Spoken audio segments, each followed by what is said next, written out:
দেখেন, একটা দেশের রাজনৈতিক পরিবেশ, একটা দেশের রাজনৈতিক দল, একটা দেশের শাসন ব্যবস্থা পরিবর্তন হতেই পারে, হবে, সেটা একটা স্বাভাবিক বিষয়। কিন্তু আপনি সেটা কোনো দিন কোনোভাবে পরিবর্তিত হয়েছে কিনা এই বিষয়টা আপনাকে আমাকে লক্ষ্য রাখতে হবে। দেখেন, আমরা একটা জিনিস, আজকে যদি একটা দ্রব্যমূল্য কিংবা একটা নিত্য প্রয়োজনীয় জিনিসপত্রের দাম বেড়ে যায়, সেটা আমাদের দেশের শাসন ব্যবস্থার উপর দোষারোপ করি, শাসন ব্যবস্থাকে সরাসরি হিট করি, শাসন ব্যবস্থাকে দিয়ে এই দেশের শাসন ব্যবস্থা অর্থাৎ যারা শাসন করছে তাদের সমস্যা। আদৌ তারা যদি একটা দ্রব্যমূল্য কিংবা একটা জিনিসপত্রের দাম 10 টাকা বাড়িয়ে দেয়, সেক্ষেত্রে দেখা যায় কিছু কিছু অসাধু, কিছু কিছু কুলাঙ্গার, কিছু কিছু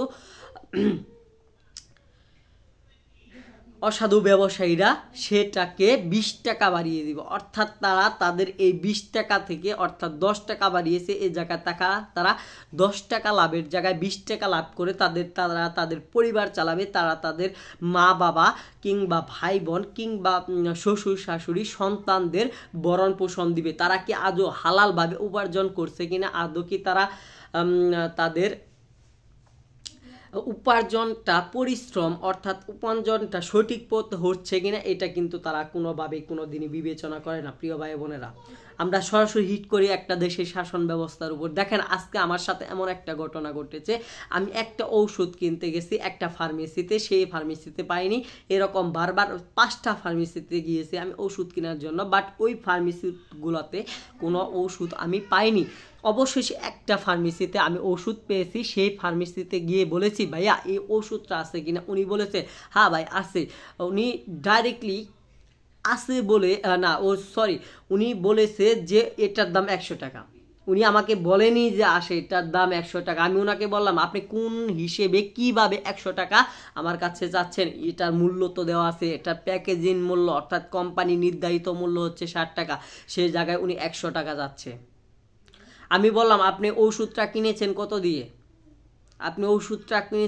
দিয়ে?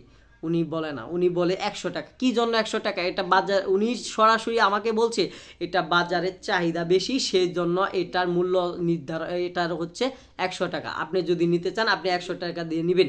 এই বলে উনি দোকানের ভিতর থেকে, দোকানের পাশে অর্থাৎ ভিতর থেকে দোকানের অপর সাইডে একটা আর কি আপনার ফার্মেসির ভিতরে ইনজেকশন স্যালাইন টেলাইন দেয়, এরকম একটা জায়গা আছে। ওটার ভিতরে গেলে উনি আর বের হলেন না, ওনার কর্মচারী আছে। আমি বললাম, ভাইয়া এটা কোন হিসেবে আপনি ওষুধের মূল্যটা বেশি যাচ্ছেন? উনি আমাকে বলে যে আপনি 100 টাকা দিয়ে নিলে নেন, না নিলে না নেন। আমি বললাম, আচ্ছা ভাইয়া আমি 100 টাকা দিয়ে নিব, আপনি আমাকে ভাউচার দিবেন, আমি যে 100 টাকা দিয়ে আপনার থেকে পণ্যটা কিনেছি।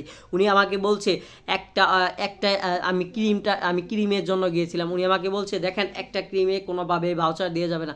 আমি বলছি 2টা দেন, 2টাতেও উনি ভাউচার দিবেন না। আমি বলছি 3টা দেন, উনি 3টাতে ভাউচার দিবেন। উনি শেষমেশ আমাকে বলছে কি যে ওনার কাছে কোনো ক্রিম নেই, অথচ আমি তার যে ঔষধের যে তাকগুলো আছে, ওষুধের যে সাজানো গোছানো আছে, আমি ওই জায়গায় ক্রিমটা দেখতে পাচ্ছি। উনি তারপরও বলছে আমার কাছে ওষুধ নেই।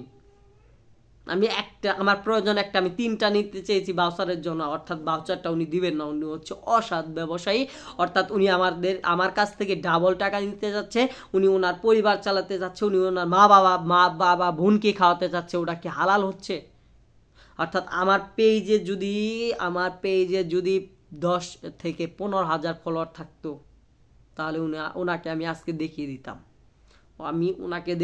10 থেকে 15,000 ফলোয়ার আমার পেজে থাকলে ওনার কি অবস্থা করি। বাট আমি আরেকটা দিন ওই দোকানে যাব ঔষধ কেনার জন্য, ঠিক পূর্ব প্রস্তুতি নিয়ে যাব। উনি যদি সেই দিন এই একই কথা, একই ভার্সন আমাকে দেয়, ওনাকে আমি দেখে ছাড়বো। ওই দিনকে ওই রকম পূর্ব প্রস্তুতি নিয়ে যাব ইনশাল্লাহ। সকলেকে বলবো, যেহেতু 2025 সাল, নতুন সাল, আসুন আমরা মানুষ হই, আমাদের যে মনুষ্যত্ব, একটা আমাদের ভিতরে যে মনুষ্যত্ব আছে, এটাকে আমরা জাগ্রত করি, আমরা মানুষ হওয়ার চেষ্টা করি। আমরা কুকুর না। আমরা বিভিন্ন জায়গায় বিভিন্নভাবে সিন্ডিকেট তৈরি করে সাধারণ মানুষকে, সাধারণ জনগণকে ভোগান্তি করি। এটা ঠিক না। আমরা কিন্তু কুকুর না, আমরা মানুষ, আমরা মনুষ্যত্ব হওয়ার চেষ্টা করি। এটা হচ্ছে ব্যবসা, ব্যবসা হচ্ছে হালাল একটা জিনিস। আপনি যত বেশি এ জায়গায় সৎ থাকবেন, যত বেশি আপনি নিষ্ঠা থাকবেন, তত বেশি আপনি ব্যবসা থেকে ইনকাম করতে পারবেন, অন্যথায় আপনার ব্যবসা কোনোদিনই টিকবে না। আমরা মানুষ হই, আমরা মানুষ হই, আমরা নিজেদের মনুষ্যত্বটা একটু জাগ্রত করি। অসংখ্য ধন্যবাদ আপনাদেরকে।